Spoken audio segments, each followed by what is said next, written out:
Well, good morning to everybody this morning and welcome to Timeout. My name is Windt and I've been laughing here mostly at myself, and I can't always tell you what I'm laughing at. But I shared a while back that laughing is like a medicine, according to what the Bible says. And what's happening in the world today, and especially in South Africa, we need a lot of medicine. So we need to laugh a lot. But just don't tell the WHO that I say that laughing is a verified medicine, because they will say, well, it hasn't scientifically been proved. And when you listen to the WHO, it sounds like villains that should be on a James Bond movie. And maybe they are, we just don't know it at all. The WHO would rather vaccinate everybody for their disease than make them laugh, if you get my point. Now, it made me think about, this is a pandemic, this whole lockdown that's happening in the world, in our country, has now been over months. And I was wondering, what are you doing as a person to cope, to laugh more, to get yourself through, maybe mentally, spiritually, financially, whatever it is, through this time? And I would like to hear from you. Send me maybe a comment, send me a clip. Let's keep it light and humorous, because we want to encourage each other to laugh more. I'd like to hear from you what you've been doing during this time. So I thought I'd share with you what I've been doing, and I've got with me here, this is what I'm doing. I am taking this substance here. Now I know what you're thinking. You're thinking, oh, that's a bit of cannabis there and a bit of dacha. No. I know it looks like that, but it isn't. This was actually given to me, and this is a true story, by the way. As a matter of fact, most of the stuff I tell you is a true story, but this was given to me by a Zimbabwean missionary friend of mine, and they actually grow this on their farm organically. It's tea leaves of the Artemisia tree and also of the moringa tree mixture, and they use it as a boost, their immune booster for their staff. Many of their staff living on this mission field in this rural area are very poor people. They don't even see doctors, they can't afford them, and they don't have money for medicine. So they actually drink this mixture that I've just shown you. They drink this mixture as an immune booster for their health. And so I've been taking this immune booster myself, and hopefully it will also boost my immune system. But they were exporting all this. They were actually using it as a revenue generator for their mission over to America and even to Canada.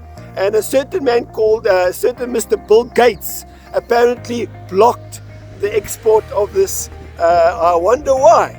Now, let me leave that at that. So, I don't know about you, but have you ever wondered what happened to anything that you've been thinking about, and you say, what happened to this? I'd like to hear also from you if there's something that you can think about that you say, Jack, what happened to this?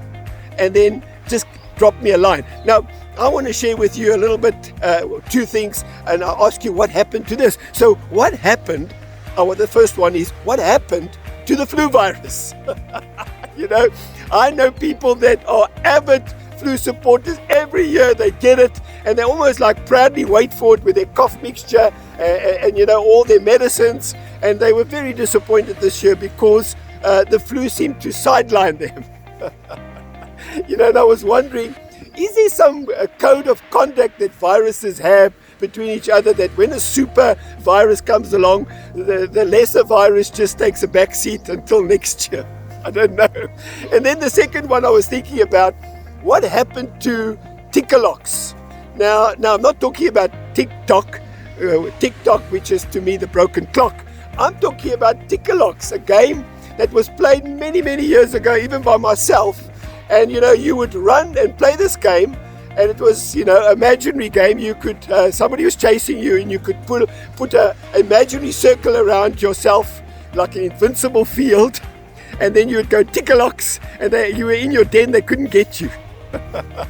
Now I know it sounds like a Star Wars movie spin-off, but it's been around long before Star Wars came out. So what happened to Tickalocks? So I'd like to hear from you one or two suggestions in what you can think about. Jack, what happened to? And I will listen to them, and I'd like, if I can, maybe comment on them next week.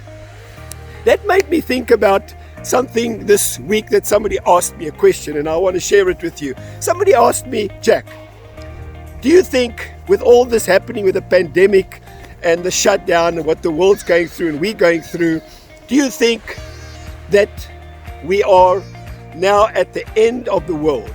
Have we come to the end of the world? Are we right now at the end of times? And I thought, well, that's quite a profound question, but let me answer it in a bit of a different way.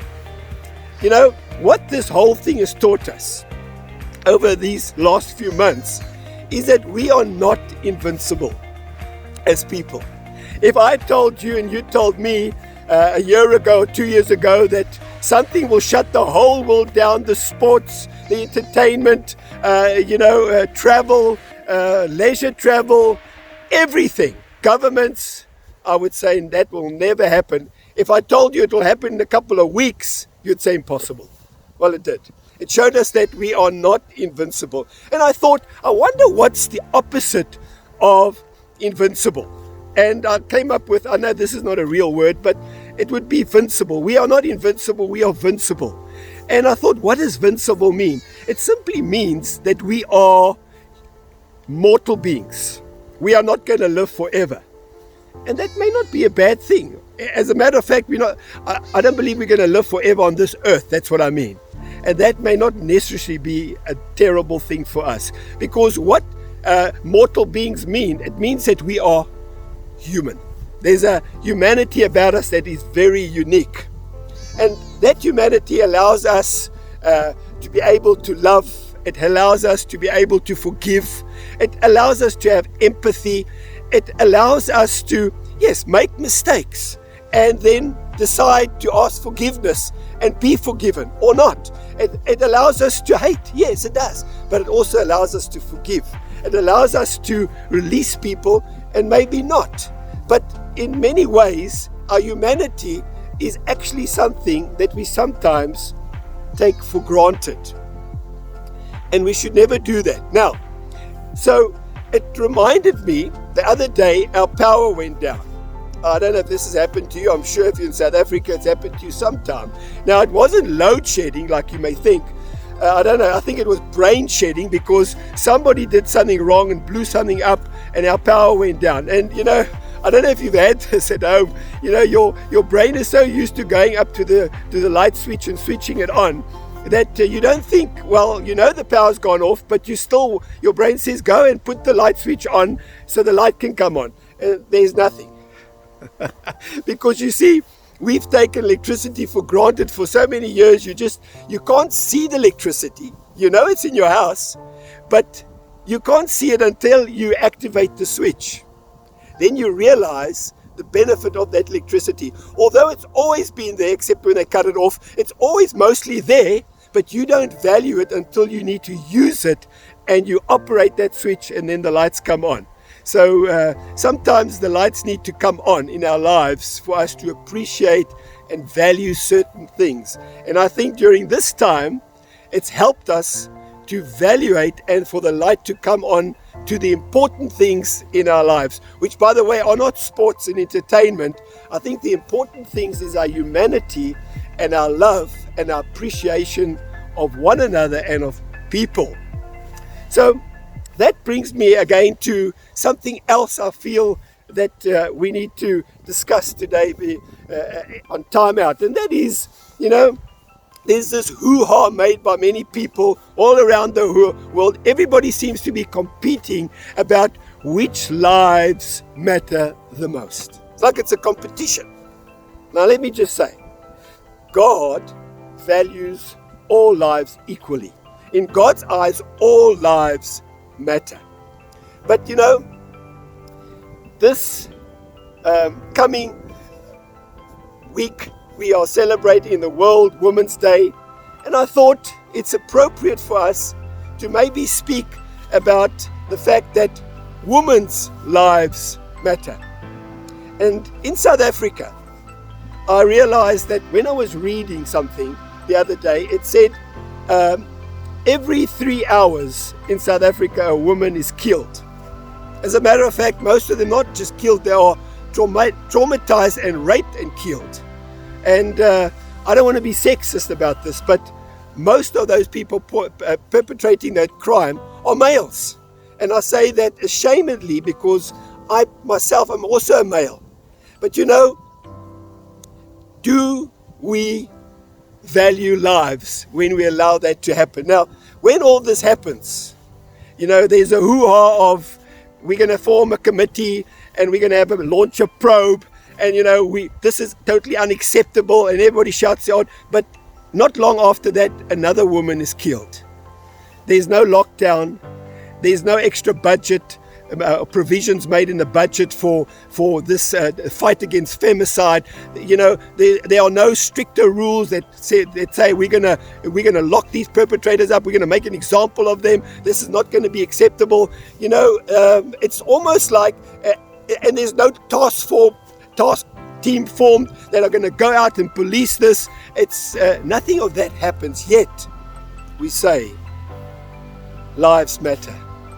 And I was thinking, perhaps in South Africa, we should start a movement that says women's lives matter. Then I thought about it. You know, we should actually say all lives matter. Because in God's eyes, my life matters. So does every other man. All the women and all the wives' lives matter. Our children's lives matter. And then that brings me to one of the sore points, is that even the unborn child's lives matter. You know, in South Africa, thousands of unborn children are murdered in my eyes through abortion every year. And in the world, it's tens and tens of thousands of children. And yet we say, lives matter.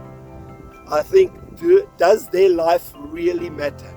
Never will they be able to be born to say daddy and mommy. Never will they be able to smile and express a joy of a parent. Never will they be able to live a career and have a life and experience the good things that we experience when we are born and grow up. Never. They don't even have a voice to complain about their plight. And yet we say lives matter. So I want to say to you, when it comes to God and His Word, all lives matter.